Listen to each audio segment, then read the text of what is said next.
Alright guys, it's a time. Do you guys want to know what's in that box? I think I just heard a collective loud shout. In this episode, we are finally unboxing the mystery box.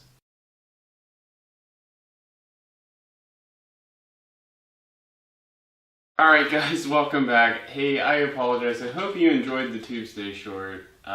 I wasn't necessarily planning on doing it as a teaser like I did. That's just kind of the way it all ended up working out. It sucked waiting for UPS to show up yesterday, taking that long. So that was part of it. So taking a half-day vacation, that required me to, I didn't get into work till like almost 2:30, which meant I couldn't leave work till almost 6:30. So that kind of stunk. By the time I got home, and edited up the last bit, I literally had more. I guess I had more footage than I thought I would. So the idea was to catch that all in one episode. But literally, when you saw me last night, that was filmed last night. Open this thing up with a pocket knife. I literally did stop there. Obviously, I know what's in there, but I wanted this to be as natural as possible, or I wanted you guys to see my reactions. But I'm pretty stoked about what's in here. It is for the YouTube channel. This was part of a master plan, sort of, even before the new YouTube creators rules came out, new thresholds. But, I think I said it in my Happy Tubes Year show. I had some big plans for this channel, and some of that included what's in this box. So, with no further ado, holy cow, there's something in here that I guess I didn't even remember that I was going to get. So, this could be a journey for me. This might actually, hopefully it's exactly what I thought I was getting, but it might be a little different. So we will start with the big piece, and that is a brand new camera, guys. I went with the Canon SL2 DSLR, so I will be retiring what you guys are watching here in a few weeks. If you're interested in buying my old gear, hit me up, let me know. But yeah, I'm pretty stoked. So a new SL2, so let's see what this sucker is like. Bum, bum, bum.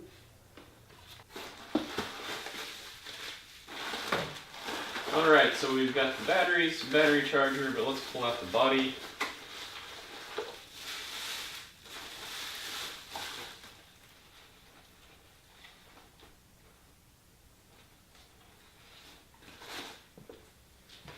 Alright guys, so here we are. And I think, so it's a plastic body, but this is like the little sister, or the little brother, if you will, of the T7i and the 80D. It's got the same autofocus technology on the video side as those two cameras. It even has the up-to-date processor that those cameras have.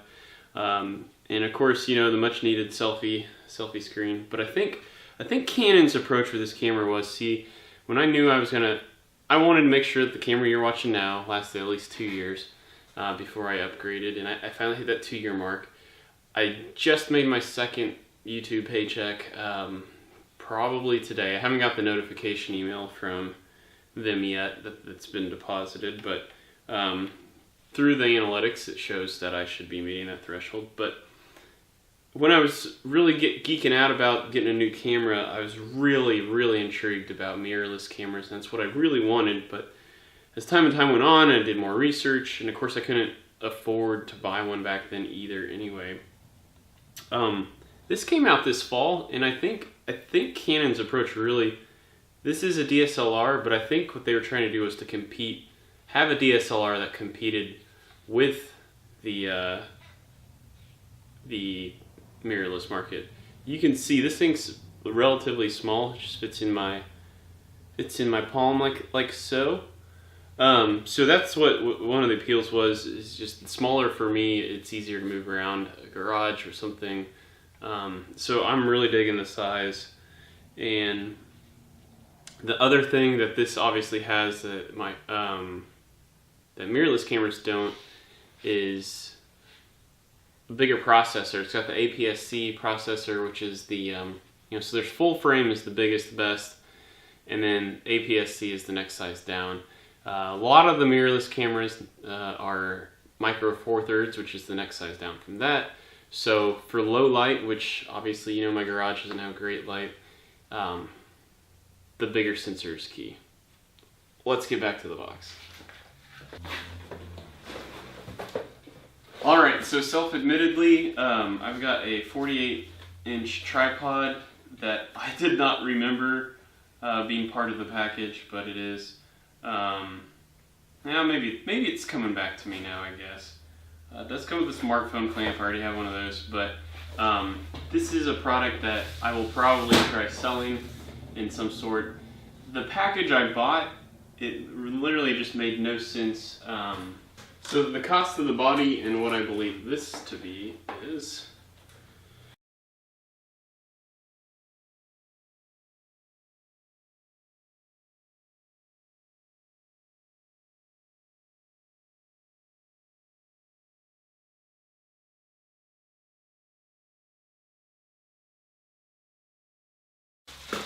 Yes, this. So the cost of the body and the 18 to 55 millimeter kit lens. The price for this whole package, and there's still a bunch of stuff in this box, it was still pretty competitive buying all of this and just buying this. So that's why I went with this package deal. The one thing that sold me on it was a 64 gigabyte memory card. Not that I can't buy this anywhere, everywhere, but again, just the price of these three things alone, I think was super competitive. Also came with a camera bag. Now, this is one of the things I don't know if I will keep or get rid of. I have to kind of just travel with this camera for a bit. I have a backpack setup right now, so I'm gonna just feel it out for a bit, but I'm thinking this might go in the sell pile. Another option, I've got some giveaways probably coming up. I could probably stand to give some of this away. It's all relevant stuff for you guys. But the other thought was I wanted to recoup some of my costs to make this more affordable. It's not that I can't actually buy all this outright. It's just that it's probably better that I keep some money going to more real things than just YouTube. So anyway, we have a Polaroid LCD screen protectors. This will be in the keep pile. That would be fantastic. We have a Polaroid 5-piece cleaning kit. This is probably something I will hold on to as well. Not because I think I'm great at cleaning, but I could see a scenario, especially with this being out in the garage often, where it'll come time where I should clean it, and then it'll be a nuisance to have to go buy one of these things, and I probably would not be the type that would go out and do that. So keep it, we already have it, don't have to worry about that. Okay, I also got some sort of pancake lenses, Ritz Gear brand. I don't really know what market value is on these, but these are things I'm thinking about maybe bundling to get out there. But I suppose I should try them. I don't know. We'll see. I gotta feel that one out, but I'd rather buy Canon lenses. That was another decision and why I went with the SL2, was just knowing that Canon has the best lens selection out there compared to the other ones. I was really coming down between this and a Sony a6500. But the a6500, which is a mirrorless camera, it actually does have that APS-C sensor on it.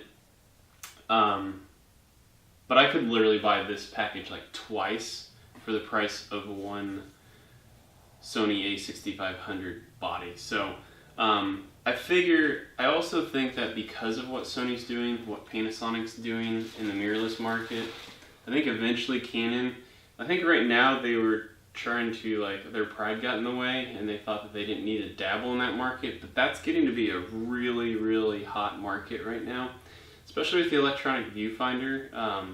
There's no, like, that, it eliminates a lot of the shutter, what do they call it, shutter roll or whatever, because there's not a huge mirror like trying to flip over inside every time you take a picture. They're a lot quieter for events. A lot of wedding photographers love the mirrorless camera. So, but I circle back around to the SL2. Because of Canon's lens selection, I just feel like in a couple of years, if Canon starts to compete with those people in that market, they will start to do that. I mean, they're too big not to. And all the lenses that I have, the Canon lenses, will work for those. As well as maybe someday if I ever go to a full frame sensor, I've got lenses that work for this body as well as for that one. So anyway, it's a way to build up inventory now for something later. Sort of what I'm doing right now. I mean, on my tripod, I've got a nice tripod already, the Shure Rode VideoMic Pro, and an LED shining on me. So I bought all that stuff knowing that someday I would probably have something like this. Again, there is more. So 3-piece digital filter set, that's something I'm probably going to keep. I'm not huge on the photography side, but filters are something that can help you make you look like you're a little artsy-fartsy more than what you really are. Oh, SD card reader, USB card reader. This is something I don't actually own at the moment, so this is something I will be keeping. Universal wireless remote control, something I will probably be keeping as well, so I can hit record from here to there. And then a flash, it looks like, in this box. It's kind of all goobered up. This is probably something, an auxiliary flash, that I will probably put this in the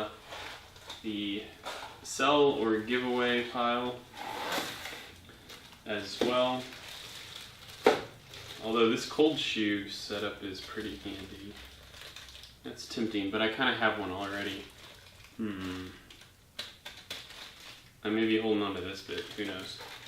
So, another part about the bag, as small as it is, I'm kind of wondering, like, I don't know. I don't know. We'll just have to feel it out for a couple weeks. And I think that's it, aside from, I believe this is just a little memory card wallet. It could go over here, it could go over there, I don't know. I really don't know. And then, I'm guessing this is like a lens cap, I think. Since this is my first SLR, there's some learning to do. But guys, hope you enjoyed it. I didn't mean to torture you as much as I did. Like I said, I was getting those email updates last week. I really thought I was going to get it on Saturday. I really thought I was going to get it before that because of Prime, and it wasn't Prime. And then it was Monday. So anyway, I'm going to be actually on the road this weekend, trying to catch up on some other previous projects. So I won't tell you too much there. You'll just have to keep watching the channel to find out where I go. But you probably, if you're familiar with my channel, you probably know what I'm talking about. But don't forget this Friday. So I record this on Tuesday, January 30th, 2018. Friday, 8 o'clock Central. I'm doing a live stream. I'm inviting you to come to watch, pick up some subs there, join in the conversation. I'll be doing an interview with Hodgepodge Garage. So I think there's going to be a lot of fun to be had on Friday. I know a lot of you probably have a social life, like I don't. But it's just been working out that way so far. You know, I've been doing my Sunday uploads, Tuesday uploads, and Fridays that I'm trying to keep as consistent as possible between now and February 20th. So don't miss the live stream on Friday, what is that, February 2nd. I got a lot of goodies to start piecing together, putting together. So this, I think, is the final episode of the recorded by the Canon Vixia HFR 600. But until next time, peace out.